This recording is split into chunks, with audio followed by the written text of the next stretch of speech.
This Quarkcast podcast is brought to you by the Outsiders Banquet. They told you that your doubts made you broken. But what if your cracks are actually where the light comes in? It's a story about the kind of grace that doesn't demand you hide your scars. It's grace that transforms them into something golden. The Outsiders Banquet is about becoming whole, not staying the same. Come, join us at our table. The Outsiders Banquet is available now on Amazon. Western Christianity has spent the last 2,000 years telling everyone they're separated from God. This is Not Church with John and Nat Turney and Bethany Shea. All right. Let's kick the tires and light the fires, Big Daddy. What do you say, John? Let's do it. Hey, we're back in the same space again for only the second time in a month. So I feel pretty good about that. Yeah. Things are slowly but surely finding their way back to a semblance of normal.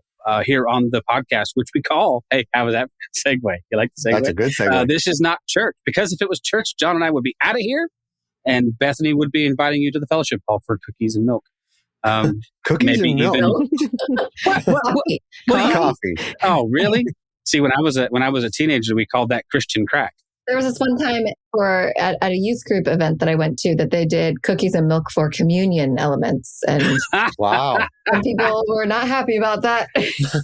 One time when I was real edgy and it was the pandemic and we were doing church from my house, all we could find for the elements were hot Cheetos and Big Red. Oh boy. Big Red. And then I lost about 2/3 of my church after that. Something, I don't know. Something felt very wrong about it. I felt pretty right. No, I'm kidding. In Texas, Big Red is as close to wine as you're going to get. What is it? Big Red it's a really, really terrible red cream soda that's really popular in Texas. And of course, hot Cheetos are as close to a holy sacrament as anything I've ever enjoyed snack-wise. So come on, it can't be any worse than those little like packing wafers they make you eat in some places. I mean, I actually, at the church I was pastoring, helping pastor before anyway, long story. But we had portable communion. Do you remember? Yeah. Have you ever seen those? Where you you peel the little thing back and there's a little wafer and you peel a little foil back and there's a little thimble full of Welch's grape juice. Yeah, we have terrible. that every Sunday. We do intinctions. So we've got the regular version where we dip the bread, and then we've got the gluten-free option, and then we also have the non-soggy version, is what we call it, because there's some people that have a hard time with the sogginess and the dipping with the fingers. And the dipping. It was way far into my Christian journey when I got into a Methodist environment where we started doing intinction, and I was like that's brilliant. Actually, I mean, yeah, it's great. Just rip off a chunk of bread if you're hungry, take more. But anyway, we can talk about all this as we talk on the podcast because we're here with my brother John. Say hi, John. Hi, John. And our sister Bethany. Say what's up, Bethany. What's up, Bethany? Wow. What? Oh, see, this is celebratory just because we're back. I get it. Yes. If you see one of our video clips later, you'll see that in the background, I'm actually back in my camper because I'm hobbling around much better. And I was actually able to walk up the steps today with one crutch. So anyway, we are here with an awesome guest. Let me take a minute to introduce her to you, and then we'll let her run away with it. But we are talking today with Lisa Colón DeLay. She's the author of The Wildland Within and has an MA in spiritual formation. She writes, teaches, and creates products and resources related to spiritual formation. Since 2015, she has hosted Spark My Muse, a top-rated religion and spirituality podcast with guests such as Krista Tippett, James Martin, Parker J. Palmer, Mark Nepo, Lisa Feldman Barrett, or is it Barrett? Probably Barrett. Seth Godin, and Ibram Kendi. DeLay grew up in Pittsburgh, having left her native country of Puerto Rico, and now resides near the Appalachian Trail in a small town in Pennsylvania. Her latest book, by the way, is called The Way of the Desert Elders, How the Wisdom of Ancient Christians Sustains Us Today. Welcome to the podcast, Lisa. How are you? Thank you so much for having me. It's really an honor to be with you, and I'm so excited to chat. Wow, we're stoked to have somebody from the same origin as Bad Bunny. So welcome from Puerto Rico. We are, well, she would say Boricua, right? Boricua, yes. I was talking to some friends. I was a Spanish linguist way back in my days in the military, and one of my good friends, an old boss, was from San Juan. And I used to tell people, we all spoke Spanish fairly well. We were a bunch of gringos, but we went to language school. But all he had to do was talk to one of his friends on the phone from Puerto Rico, and we couldn't understand a single word that dude said. Yeah, a lot of slang. Woo, and not, so fast, so fast, and like words get smushed and syllables get swallowed, and endings get left off. It's very, very, and I think anybody from another Spanish speaking country is like, if you want to hear like what are essentially like hillbilly language is kind of Puerto Rican, but it's also because Puerto Rico has been taken over as a territory of the U.S. So there's tons of English words that are just sort of said with a Spanish accent, like cornflake. Cornflake is like cornflakes, right? And wouldn't you know that? You know, he used to always leave for lunch and say, "Vamos a lunchear." Yeah, right. All these words are just kind of get, and that's just how it is. It's a mishmash. So yeah. Well, it's awesome, and we're glad that you're here. We'll ask you the question that we like to start off on most of our podcasts with, which would just be to ask you to talk a little bit about your background, your faith journey, and how you find yourself the heretic that you are today. Right, exactly. Especially depending on who you talk to. Exactly. I'm either a witch or like, oh, that's cool. It's kind of like that. Yeah. So I'm a pastor's kid. So anybody who's been a pastor's kid, there's just a kind of club. It's just like you either are going to sort of stick with it or you're going to go completely opposite. And I've probably done both, I'd say. Yeah. I went to seminary, but also like I was deconstructing at like 7 years old, basically like, wait, is this making sense? So I can't really I've tried to be an atheist, but I backslide, I just backslide in atheism. So I have, I kind of believe in a God that's beyond the gods that most people believe in. So the one behind the different idols, and we all have idols, and I have them too, but I'm trying to get back to source, to creator. And, I feel that the scriptures are an attempt at explaining revelation as it happened to a people in a specific time. And a lot of time it's like reading somebody else's mail. Maybe you get something out of it. Maybe you have no idea and you're going to act like you do have an idea about what's going on. And sometimes it's just not going to apply. It's just not your mail. So I have, I'm still very interested in spirituality in terms of spiritual growth and thinking of the spiritual as everything that relates to our aliveness. And so that's kind of what you could say is my life's work in a sense. I've been concentrating on it since maybe 2005, just kind of heading in that direction, doing writing and podcasting and interviews and all the things that with interesting people, it makes it fun. So that's basically me. I'll ask you a question. I'm gonna turn over to these guys because they always ask better questions. Bethany certainly does. John, I don't know. Yeah, not so much. We'll find out. Did you find in your upbringing as a more fundamentalist, like you said, Southern Baptist, or did you find that your education was lacking in this area, like John and I found ours was? Like, yeah. It doesn't even... I knew nothing of the Desert Fathers. The sad thing about how I grew up, and I'm afraid to say this is all too common in the U.S., is that anybody but your group is basically completely off base, maybe going to hell. Maybe Methodists are going to hell, maybe, sure. Whatever. They ordain women. What the hell? Who knows what's happening here? Yeah, so it's kind of... And you think that Christianity basically... Something happened with Jesus and the guys there, and then skips to 500 years ago, and everybody else is just so messed up, and you can't trust anything, and it was just kind of this very insular. We're right. We have all the answers. We don't have any questions. We have answers, and just as I read more broadly, especially read church fathers, I read a lot of different viewpoints within the Christian tradition and outside of the Christian tradition, just opened my eyes to how God can be found in many places. Truth can be found in many places and in many people. And so not only was it lacking, it was non-existent. I didn't know any church history, and it couldn't inform me. It couldn't help me grow. And that's what I've been kind of so interested, especially in some of this early Christianity, right after the period of, there were all these martyrs and persecution. At first, when Christianity comes on the scene, it's this massive threat. It's revolutionary. It's turning society upside down, literally, slaves and wealthy elites are considered equal. Whoa, that can just destroy a society. You don't want that happening. You gotta kill these people. And then there's this takeover of Christianity institutionally by the Roman Empire for the purposes of power, for the purposes of influence, to make sure that people realize if you don't want to go to hell, come through us. You're not going to get anything on your own. And of course, years later, Protestants are kind of like, wait, you don't have to go through the church. You have to go through the Bible as I've explained it to you to be. Because the hermeneutic is always going to be in play there. You're always going to be dealing with it. But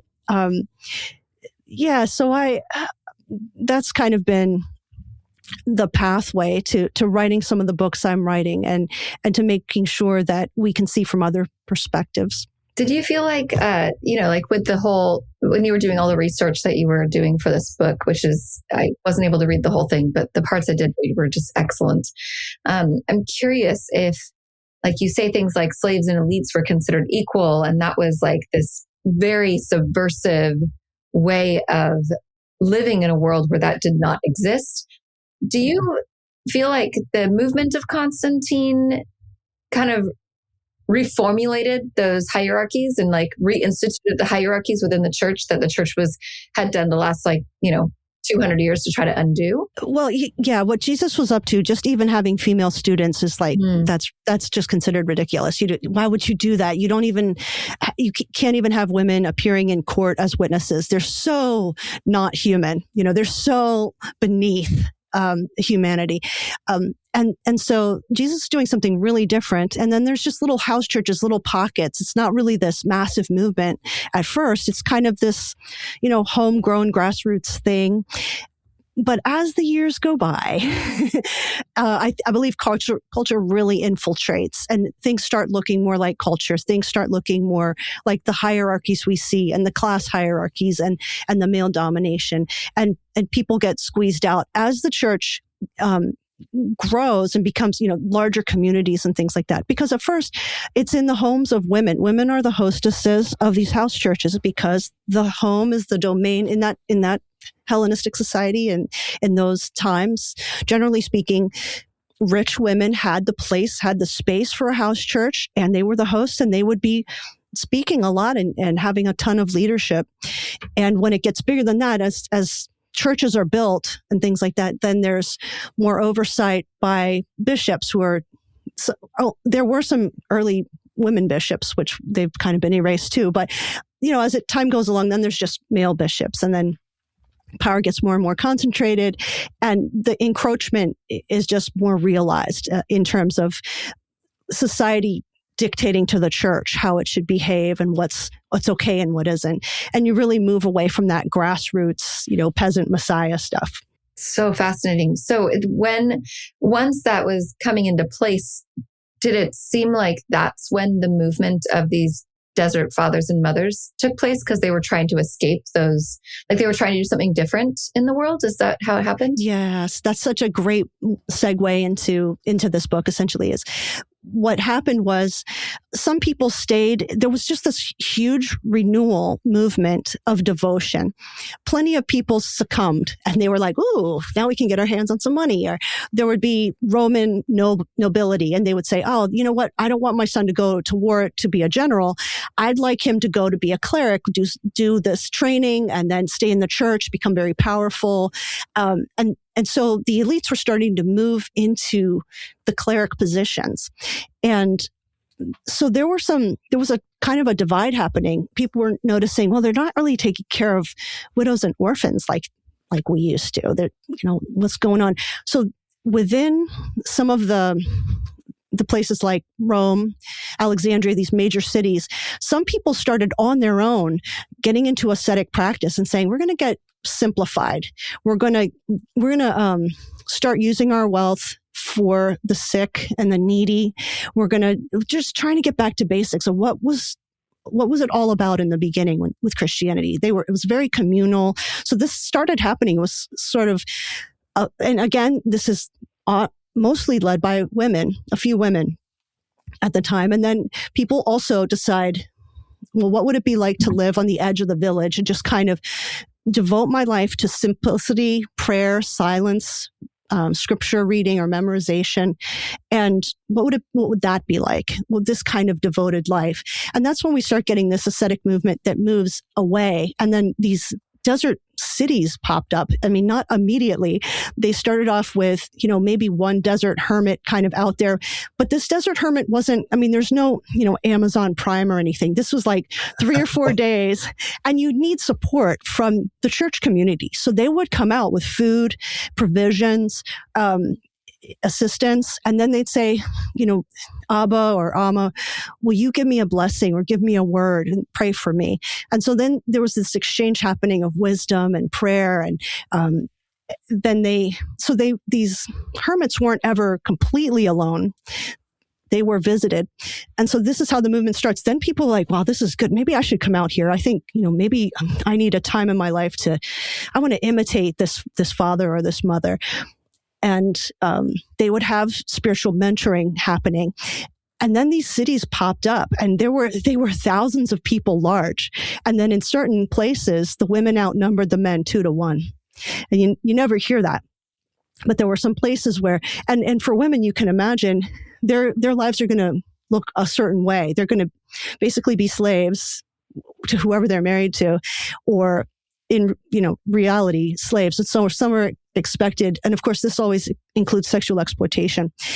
And so some of them are running away from really abusive situations, exploitation, or devoting themselves to perpetual virginity in order to not be married. Not because it wasn't, some of them were escaping situations. Some of them were very, very devoted. And so it was a great option for women to just devote their life. And this was the proto-monastic period. We didn't have monasticism in Christianity until this beginning period right here. I find it interesting that, because the way I look at the desert fathers and desert mothers is these people who were isolated and alone. Uh-huh. It's interesting to find out that they were in community, and the communities became quite large. That's a very interesting part of this that I did not know about. There's a lot of this. We talked a little bit offline. There's a lot of this that I just don't know. And I guess if I had a question in this, it would be, again, when we spoke offline, I said that I had first heard of the desert fathers prior to hearing of the desert mothers. Did you have a very similar learning curve? Absolutely. Absolutely. This is what was in my first book. I talk about Evagrius, and I talk about how he explains how our thoughts are not us. And I mean, this might seem more obvious now that we have psychology and things like this. He's, thousands of years before psychology, and he's going, that anxious thing you're feeling, that's not you. That's a feeling, and it's going to go away. It's going to change. And as I was researching him, I thought, what a fascinating guy. He's so smart. He has written so many things. And then I realized it was a woman who said, get your act together, Evagrius. This is enough. I'm going to pray for you. Now get over and take your monastic vows and stop screwing around. And I was like, wait, a woman made that happen? Like that? Wait, who is she? Well, she's a spiritual mother. She's an Amma. He said, yeah, you're absolutely right. He completely trusted her advice. She was a spiritual mother, and his spiritual mother. And so he obeyed.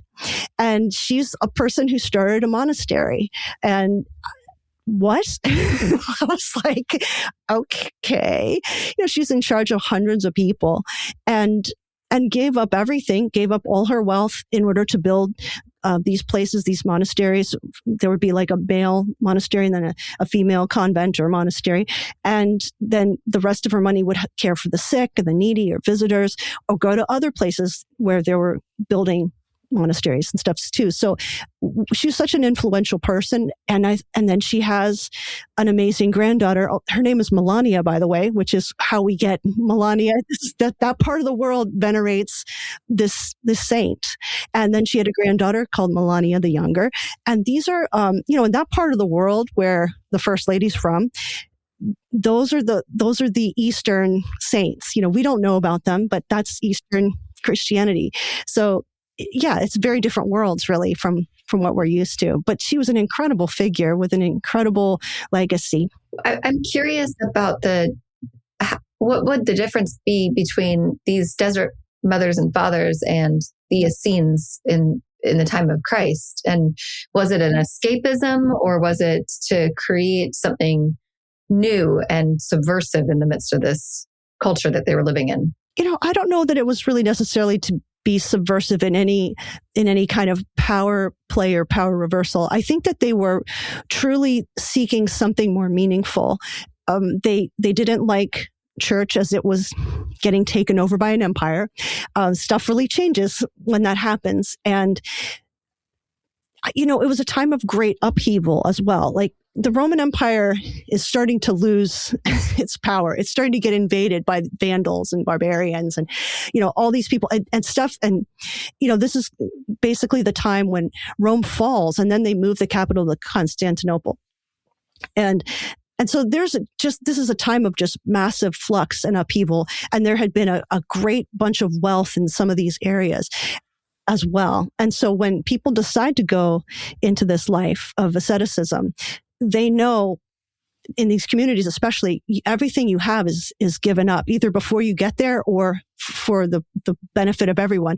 And you're supposed to live in poverty and communally. And so it was revolutionary, not in the sense that I hope we overturn the Roman Empire or something like that. But it was definitely like a simplified form of living, and there was no hierarchy. I mean, you called someone your Abba or your Amma, your mother or your father, but they were all really speaking to each other as brothers and sisters. And that was the whole thing, is like there isn't really a hierarchy. They did that as an honor and a respect, but those people didn't lord it over anybody. They weren't in charge of anything. And there were no clerics among them. A cleric would come from the outside to do communion once a week, and they didn't like have a resident priest there or anything like that. It was very much like, a neighborhood. And then after many years of being mentored, then you would actually be allowed to be a hermit and live like pretty far away where like nobody could see or hear you. But then you would still come back and you would still interact with people on the weekends. And they would have, worship time, and they would have a time like on Saturdays would be maybe like a Q&A, like, can you tell me about this? Or I have a question about this. And it was just so much walking with each other in spiritual community and communion with each other in order to just handle all the things that come out. I don't know if any of you have done like a silent retreat or a retreat where you get away and you have, no phone or all the inputs. When that happens, all the demons come out, right? All the stuff that's been bugging you, or the wounds or the experiences, or the, maybe bitterness comes out, or anger. It all comes out when things quiet down. So you need a lot of care, a lot of spiritual soul care. And that's what these mentors would do. You were not allowed in the community unless you had someone you were assigned to. It wasn't just kind of this individualistic thing. You were submitting to the community when you came in, and you were submitting to whoever your spiritual father or mother was, and not submitting in a power way, but you were going to say, I'm not going to be after my own enrichment. This is not a me project or something like that. I'm part of something bigger, and I'm turning my life over to this community for the rest of my life, and in chastity. Nobody's going to be having babies here. Nobody's going to be getting married. And it was just a really weird way to do life. But I'm telling you, this is the really staggering number for me. At the high point in this period of time between 300 and 600 after Christ, up to 500,000 people did this. It's not just a little thing. 500,000 people were doing this, mainly in Egypt, but there were some other areas too. And that is just a really huge movement. It's the biggest movement after Christianity itself to come along. And again, I never heard of it. It's a strange thing. So I've only participated in and it's only like a partial silent retreat, and it's a Methodist thing called Walk to Emmaus. Oh, right. About 24 hours, less than that. But you arrive. We always held ours at a Catholic retreat center, which, by the way, was the beginning of my deconstruction as a good fundamentalist evangelical to be in a Catholic retreat center, being addressed by the local bishop, and finding out he didn't have devil horns. It was crazy. He was a nice guy, but sort of walked us through the retreat and said, "Okay, we'll see you in the morning. Until then, zip it." And I tell you what, that is a surreal experience for, a 21st century guy who surrounds himself with noise all day, every day. That there's something to that. And it was, it took some time. By the end of that weekend, I was looking forward to the evenings when it wasn't enforced, but people sort of gravitated towards quiet. And we'd find ourselves in this little chapel where it was just still. And there might be a little bit of soft music playing in the background, but it was just, again, at first unnerving. And then towards the end, I was like, okay, I can see myself setting time aside for this. And John and I think Bethany, you were there. Hopefully were you there for the interview we did with the guy that was the yoga master? No, I wasn't there for that one. Oh, okay. But that's what my mind goes back to, is this conversation we had with the guy who had developed this discipline to a high degree, where he could sit in stillness and silence and successfully, at least to some extent, sort of keep out the intrusive thoughts and settle his mind. Do you find that there's some some commonality in that approach of like saying, listen, the Bible says we're supposed to be still and know that He is God. It's hard to hear His voice when we don't shut up or turn off the noise. Is this something that the ancients, even before, pre-Christianity, were leading us towards? That makes sense. Right. And there's a lot of crossover between all the mystic traditions of all the religions. So there's the Sufis, there are the poets, there are the mystics in Islam.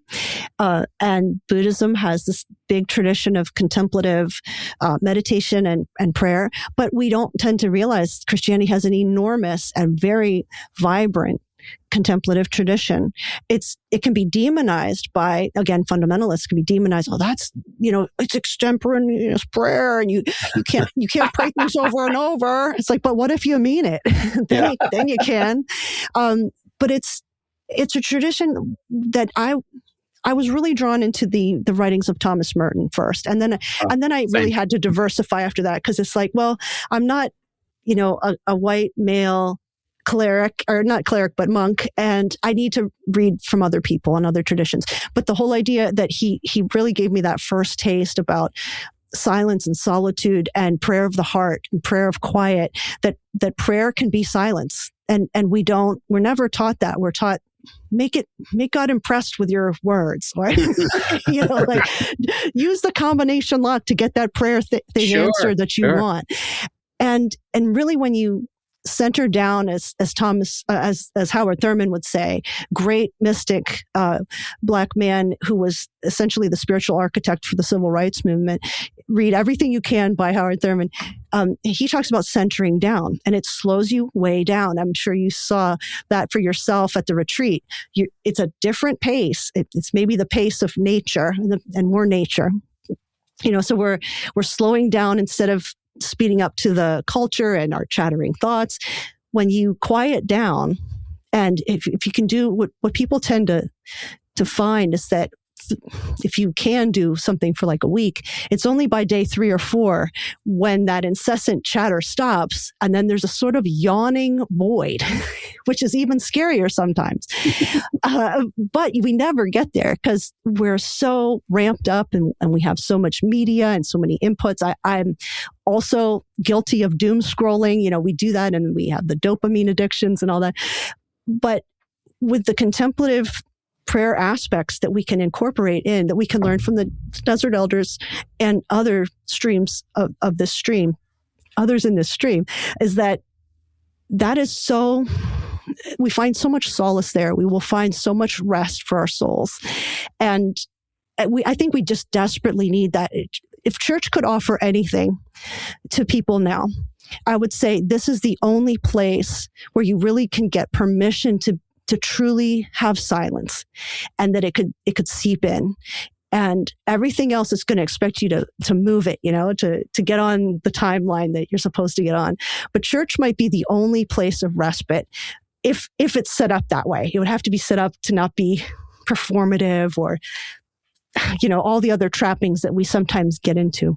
Yeah, it's hard. It's hard to create spaces of silence in a church where there is children or like other families, which makes sense that these desert mothers and fathers retreated to places where there were no kids and they did not allow procreation to happen. It does turn it into a certain vibe. It definitely allows for the contemplative at a different level.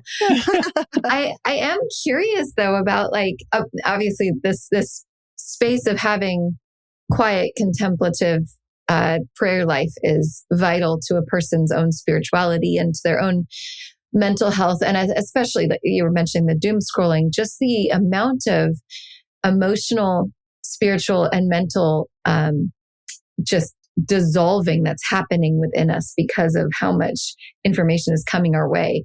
How would you recommend for somebody to take spaces of silence that might not be able to find it in a religious setting? Yeah. Or even just their home life isn't correct. Isn't conducive to that sort of thing. It is, I believe it's, which one was this? Alma Sincletica, Mother Sincletica. And she said, it doesn't matter if you're off in a mountaintop somewhere or away in a hermit cell, your heart and your mind can still be cluttered with all kinds of noise. It is whether you can do that in a crowd and have its inner silence, its inner stillness. It can happen in a crowd. And what happens is you have to carve out those moments. It's such a discipline. It's like becoming an athlete. It's not going to happen overnight that you're good at centering down and stillness. It really it's a practice. And Buddhist monks will tell you this is too. It's just how it is. So if you're a busy person or church doesn't offer this or culture doesn't offer this, that you carve out those moments. And there's certain prayers like the prayer of examen. And you would in the prayer of examen, I'm not sure if it's definitely in my first book, but of course it's available to Google it or whatever. But that's a prayer where you kind of wind down at night before going to bed and you ask yourself where you felt the presence of God or where you maybe felt the distance of God. And then what would you like, and not in a anxiety-ridden, shame-filled way, but you're just like, where did I see you today, God? And somebody else in a leaf, in a promise kept, wherever. And then where did I maybe have disconnection or made a mistake that I want to just do better tomorrow? And tomorrow's a new day with new mercies. And that's a prayer of examen. And so that's a time where you could, or if you're in the shower or, you snatch away a little moment for this intimacy with God in a way that doesn't have to be, and it could be intimacy with God again. It could be intimacy with God with absolutely no words at all, just your attention, just your gaze on God. And as you develop this discipline, it becomes easier and easier to take these moments for yourself. You're waiting in line or you're picking up your kids from school or whatever, these little moments. Or when you wake up and you're steeping your tea or, brewing your coffee, you can just take 2 or 3 moments to center down, maybe do a contemplative prayer practice or some people do journaling as a spiritual practice or something like that. These are all things that kind of dip into this contemplative stream that can create more silence and stillness. That's this inner, deeper kind that really creates this ability to withstand the turmoil of life. With all of those people going out to the wilderness too. I mean, what you were saying was beautiful about like finding spaces to be alone and to cultivate the inner silence, even while you're in a crowd, the practice that takes on in the discipline. For those that were leaving to go into the wilderness, and this is just my own curiosity. Maybe there's no answer here, but I'm wondering, like, sometimes when we get away from like spaces that are familiar and we go into spaces that are unfamiliar with others that are unfamiliar, there are certain personalities that rise to the surface as like wanting to be a leader. Did any cults get formed out of these groups? Like any kind of weird practices that arise? I love that question. It's so hilarious. I think that, I don't know if you read this in the book or if you ever heard this, but to be part of a community, you had to really want it. So this is what they would do. You'd knock on the gate of the community. It would usually be like, it would be, if you can imagine, people kind of building their own little huts out of dirt and rock and, way out in the desert with whatever they can. Then at a point in time, usually there was a fortified fencing that went around it because marauders would come through and just raid as time went on. Yeah, things got a little scary. And so sometimes they'd get run off and then they'd kind of come back. And so these communities are still there. There's only like a couple hundred people out there, but these communities that were there are there now, especially like, you can look up in the Egyptian desert, the Abba Moses Monastery. And his story is such a beautiful story. I was so inspired by him. It's one of my absolute favorite Abbas. But in terms of cults, there was such a rule of life there. There was such a way of life and a way of being and a way of relating to the leadership who are your mentors and the way of relating to other people. It's pretty much a way of life. Now, people would not stay for life sometimes. Sometimes they would stay for a few months or a few years and then it wasn't for them and they would leave, or maybe they would just visit for a time. But for a cult to form, you would really need a charismatic personality, and they were always ego destroying themselves. So it's not a conducive or fertile environment for these types of people to arise. One of the reasons we have so many cults in our country, in my opinion, and I'm talking about Christian nationalism here, and among many others, Scientology is a cult. There's things where they want to control what you read, what you think, all the things, but not for your liberation, not for that. And that's what Christian community should be doing, everything together and in harmony and in obedience, but in mutuality, mutual submission, but for a person's liberation. And that's never really, a power dynamic never allows for that because it's always about control. These communities were not about control. They were about life in Christ, becoming more like Christ and developing the fruit of the Spirit. So it's going to be a real downer to the wannabe cult leader. They're like, I can't get anything done here. It's tough, I was trying to think of something that I had written there. I had quoted in my book, and I found it because you talked about finding God in the busyness, but not. So Brother Lawrence, who I'm sure you're familiar with, I quote him in my book as saying that, it hit me in the face again. But it said the time of busyness does not differ with me from the time of prayer. And in the noise and clatter of my kitchen, while several persons are at the same time calling for different things, I possess God in as great a tranquility as if I were on my knees. Yes, and that is the spirit of contemplation right there. Right, it is bringing that in. Right. Yes, it's so. Brother Lawrence was always in communication and conversation with God as a friend. It's like God, he was doing what we sometimes say we believe, that God is omnipresent. We say that, but we're not interacting with God in a way that we think God is in and through us right now, here in all things and all places. But he was embodying that. And he was saying, I turn my little omelet over for you, Lord, and I pick up this little piece of straw for you and in your presence. And he just kept drawing God in, and it wound up turning him from kind of a grumpy guy who had issues and problems with people into just a reflection of Christ. And so that people were continually seeking him out, whether they were, top officials in the church or in the community, or just ladies who were like, tell me how you're doing this. What has changed? And why are you like this? Why are you so just full of grace and love? Just oozing out of you. And that's what those letters are in practicing the presence with the Brother Lawrence's letters. It's just people's collection of letters they decided to collect about this would be completely lost to history, this monk of no repute, But he had his legacy as all these letters that he corresponded with people and then their memories of him. Yeah. Well, it's interesting because to me, that's sort of it's the monastic breaking into our because we don't all have that option, right? It'd be nice to just climb off and live in a hermitage somewhere and seclude ourselves and just contemplate and think. But for those of us who don't have that ability to find some practical application from, I've been reading Brother Lawrence on and off for years. My dad discovered him years and years ago. And I probably have 14 copies of that book that he sends me from time to time and says, have you read Brother Lawrence? And yes, Dad. Oswald Chambers are both good friends. But the other thing that I wanted to ask you about too, because you mentioned something about idolatry, and for me as an evangelical, as a fundamentalist, one of the idols that had to be torn down was God. This image of God that I had built. So my other quote that I pulled in was from Merton, where he wrote, and I don't remember where it came from. I'm sure I cited it, but it says, "In the silence, God ceases to be an object and becomes an experience." And that to me speaks to that, the possibility of objectifying God, which then becomes idolatrous. This whatever God concept we have.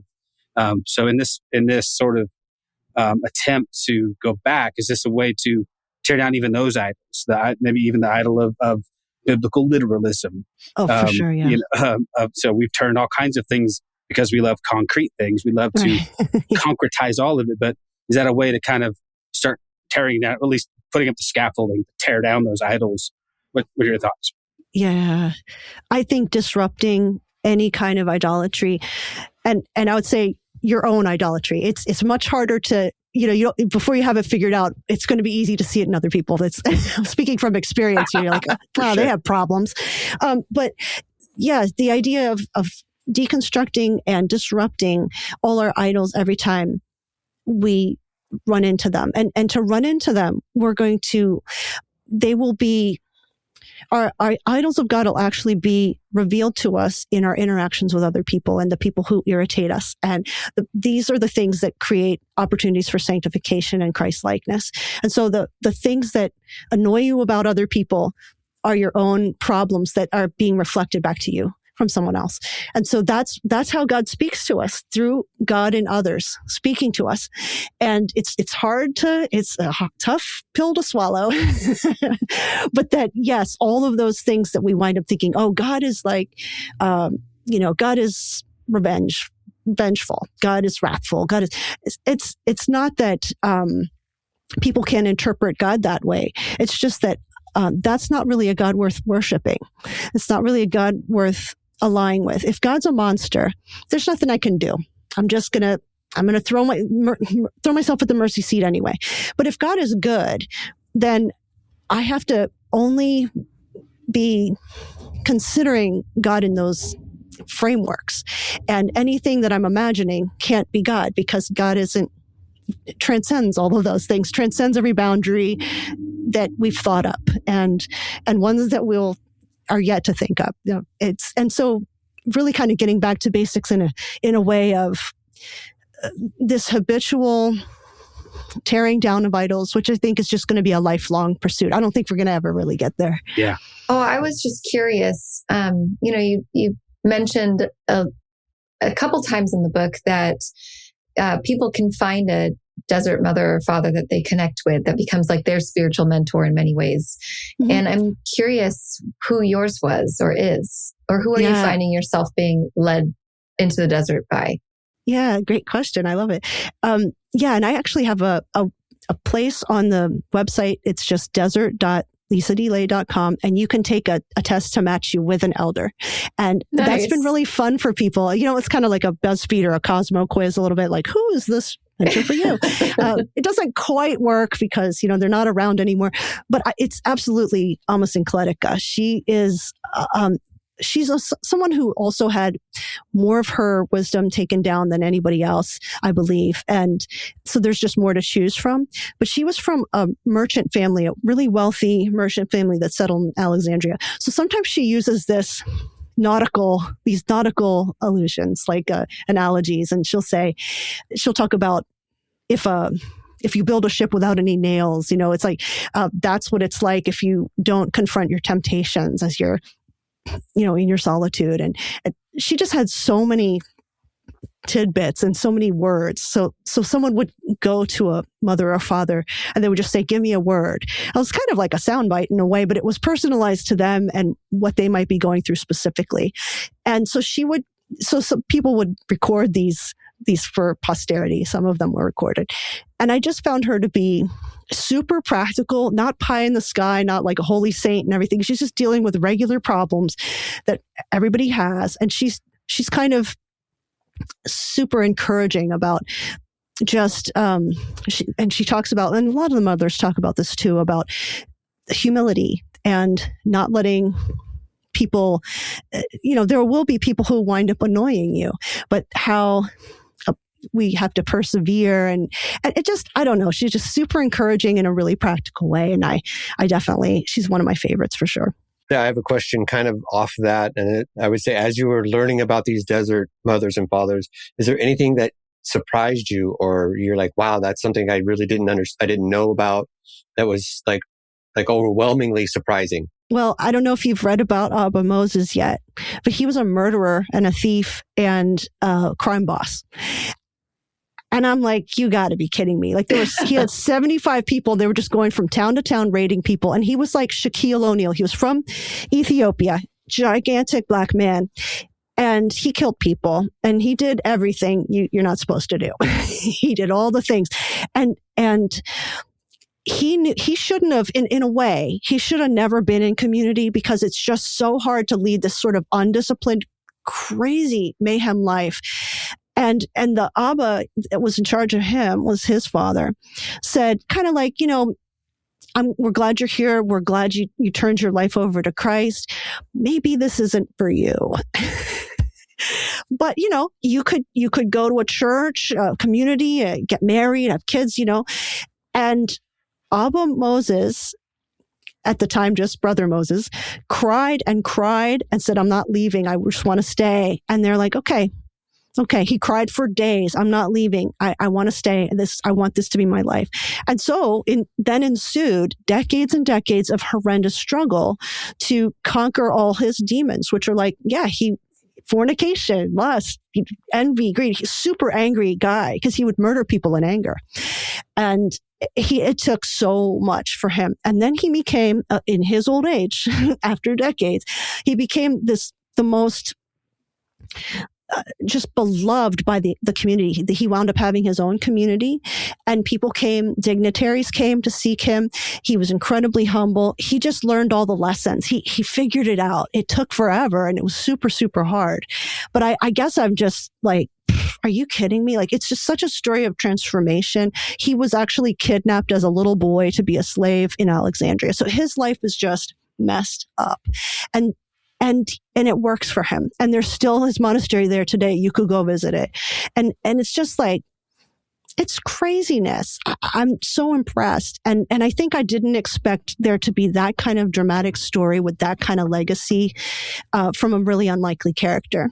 That's incredible. It reminds me of Paul or something, going and experiencing God or Jesus on the road to Damascus. It's such a transformative moment of going from one way of living to a completely opposite way of living. Mm-hmm. How would you encourage people in today's culture to foster the inner life, the inner contemplative spaces?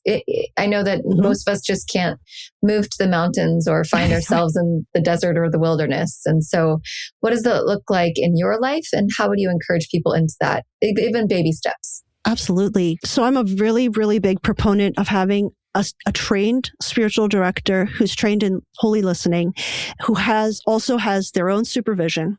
And this person will walk with you as you begin to listen to God together. They create a space that's just for you and God. And they kind of they have like a spiritual midwifery happening there. And it's a really transformative thing. It's not therapy. It's not counseling. That happens in other places. This is a place where you are asked questions by your spiritual director of where are you sensing God's presence right now, or where are you sensing the consolations or the desolation? And it involves discernment in your life. So it's great for crossroad times. But it tends to be that if you have a spiritual director, they will walk with you usually like once a month for like an hour. And that's a way that people can kind of be encouraged in the contemplative life and have a safe place to ask questions that are the bigger questions, I would say. It's not the other way is to really nurture a spiritual friend. It's kind of in the same general answer, but someone that you can trust, that has your back, that you can be accountable to. But also it's kind of like, I've heard God described this way, and this would also include a spiritual friend, is that they kind of give you a full embrace and also at the same time a little kick in the pants. You know? It's both. It's not just like, hey, you're great all the time. It's like, you're so amazing. I love you so much. You're really great. There's this thing. And it's not a judgment, but I know that this is a struggle for you, or you can bring it up to them and say, I'm really struggling with, it could be discouragement. It could be, I'm really struggling understanding, does God have a will for my life? And then the spiritual director would, like, my spiritual director was trained in the Ignatian tradition. And so she would read out of the Ignatian exercises, and then she would say something along the lines of, what I realized about God's will is that the more you're in the presence of God and in intimacy with God, your wills become one will. And they help you listening for the voice of God, so that prayer changes you. And instead of you winding up trying to get prayer to change situations, you are allowing it to change you. And a spiritual director will guide you in that and midwife that birth in you. And I think that kind of soul care is just, it used to be, we lived in slower times when maybe these types of relationships were more possible. Not so now. You have to look for it. You have to find it. And not every spiritual director and you will be a good match. But there is in the back of my book, I have a resource where people can look up a link to find a spiritual director that's trained in your area. And there's online, there's Zoom type meetings you can do as well. But that is really a way to not just dip your toe into this, but like kind of let it change you, but in a really kind of safe environment. That's great. Thank you. It's always so helpful for people to have practical tips on a direction they can go and the next step that they can take. So it helps people just move forward in these places. Yeah, I would also want to add, because you mentioned retreat already, Nat, that taking a retreat that also includes a spiritual director, it might be at a Catholic place, but the Catholic retreats, if people look up, like, where can I go to retreat near me? They usually will provide a spiritual director to guide you through that time. And I would totally suggest not just winging it and going it alone, that it helps you have kind of a pathway through that. And so that's another step that people can take. Just, hey, try a silent retreat, just like overnight or for a day or like a Saturday or something. And just, try the experience of it and see how your soul is comforted, see how your pace slows down, and see how you feel more human. There's a couple of places near you guys, John, Bethany. There's a couple different monasteries. I went to one. Now I'll have to rack my brain, remember where it was. It was actually just it wasn't for a retreat of any kind. It was for some training, actually, weirdly enough. But they also did offer like weekend and week long, basically silent retreats where they have mass every day. But that, like you said, there's a spiritual director you can speak to, much like you would a therapist. And be like, hey, therapist person, tell me something good, and also maybe give me a swift kick in the backside, because it's all. So part of this for me is all part and parcel of what we've overcalled or overused the term deconstruction. And it's strange because I remember thinking back, and John and I have talked about this off and on. Part of deconstructing for us was really going back. Every time we thought we'd found something new, I was like, oh, wait a minute. Somebody said this, 1800 years ago. I was like, and what really sort of put the nail in the coffin for me was and got me in trouble at church was like quoting some of these desert fathers and mothers and putting them on Facebook and being called it. I liked to do it and not attribute it at first, because I can't remember who it was that said, I no longer fear God because perfect love casts out fear. And I was like, I put that up, and man, boy, it was comment after comment of woke, new age, right. Look at you. And I was like, no, actually, I think it was St. Anthony. It might have been. So now, anyway, but it seems like in the end, and this might be a good place to start winding down, but in the end, the way out is sometimes back in. The way to find something new is going to have to be to scrape away the residue of all this stuff not the residue, but what we've built on top of what is true and what is real, and start unearthing what's really there. And so if I had any piece of advice, if you're listening still and you're like John and I and probably Bethany, I think less so than us, but if you spend a lot of time in some more of these rigid evangelical spaces, no, I think you sure did too. I mean, you grew up in purity culture and stuff like that. There's gold in there. You have to rummage around a bit. And you have to do a little bit of panning, but man, there's wisdom to be found there. And I think maybe that's the way to rescue what's real about this experience that we all share. So, gosh, there's so much more to talk about. If you're still here with us, we've been talking to Lisa Colón DeLay about her book, The Wisdom of the Desert Elders. And I'm sorry, The Way of the Desert Elders. My goodness, that's what I get. I didn't consult my notes. That would be a good title too. I like that one too. That'll be part 2. You can write the follow-up, the Way of the Desert Elders. Any parting thoughts, John or Bethany, before we say our goodbyes? Thank you very much for taking the time to speak with us. This has been an amazing conversation. I've loved every bit of it. Yeah, definitely a lot to go forward in. And I'm really excited about what the next steps are of just my own listening and contemplative life. It seems like I need that more than ever in my own life. And I'm sure others do as well. So thank you for that. All righty, guys. Well, we'll make sure and link to your book, not just your book, your books, all your stuff in the show notes. Make sure people know how to find you. Obviously, we'll let you know when the episode is coming out. Thank you for listening to This Is Not Church. Be sure to rate and review the podcast on your platform of choice. If you would like to partner with us, visit patreon.com/thisisnotchurch, where you will receive exclusive content such as early access to episodes, videos of upcoming episodes, and live Q&A sessions. Be sure to check out our Facebook group or follow us on Twitter and Instagram. All the links are in the show notes. We'll be back soon with another episode.